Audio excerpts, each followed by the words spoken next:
Thanks, and we coming to you live from the Lee Funeral Home, where the 10 bodies are being held following the crash at the Aberdare Ranges. But again, Wahiga, these bodies took about 3 hours from the Aberdare all the way to the Lee Funeral Home, and by about midnight, they were able to bring all the 10 bodies, the 8 passengers and the two pilots who are aboard that FlySax plane, and the relatives who came here that time at midnight to receive the bodies and try to seek whether they can identify the bodies were sent back home, and they were told to come back at 8 a.m. this morning. But for now, again, they are here.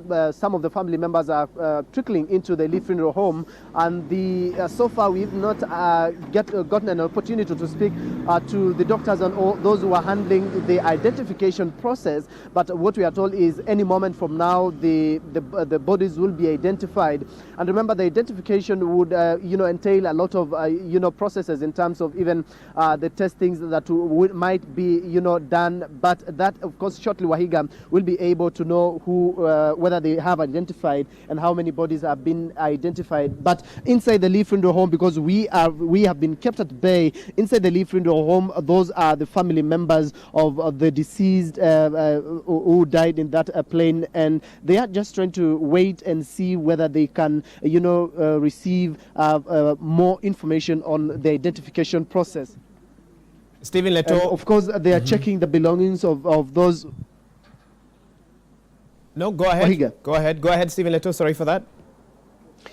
Well, like I was saying, Wahiga, is they are trying to check the belongings in terms of what they had during that airplane crash before now they can be fully identified and handed, or rather, now, so that each family member can start taking over their plans. But remember, the state yesterday said that it is going to support all this process. That is why all the bodies have been brought right here at the Lee Funeral Home. Right there is the National Disaster Management Unit desk, where it is, taking calculations, and this tent also by the National Disaster Management is trying to take some samples in terms of just to aid in the identification process. And so that it appears to be Wahiga, a process that could be taking long, and by the time we know, or by the time all the 10 bodies are identified, then it appears to have taken to be something that will take long. And so Wahiga, we continue to see and seek whether we can speak to some of the officials of the National Disaster Management Unit, as well as those who are involved in the identification process of the 10 bodies, to tell us how many bodies so far have been identified and what will be the next plan. And so for now, Wahiga will of course, give you back the mic and see what time we can get that final information and what will be, because we understand some of the family members want to get their bodies for immediate, burials. And so, Wahiga, it's something that is leaving a lot of emotions right here outside the Lee Funeral Home.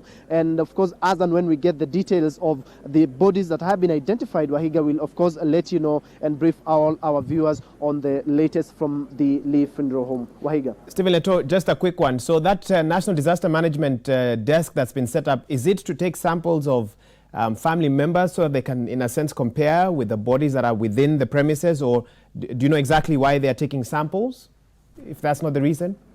Yes, it is actually to aid in the process of identification. Remember, some of them that the bodies that cannot be identified just by physical appearance, they will have to do some sort of a comparison on the the blood test and all that, just to identify that this is their kin. And so like you think, those are some of the officials who are taking charge of this particular exercise. Remember, also at the right hand there, we are having the Kenya Red Cross also doing the very same in terms of aiding to quickly identify all the 10 bodies before the burial plans can begin for the respective families. Wahiga. Thank you, Stephen Letoo, and we'll keep coming back to you to get more updates as and when you're able to speak to an official there. I see Pius Masai is there. Hopefully, he'll be able to give us a statement a bit later on.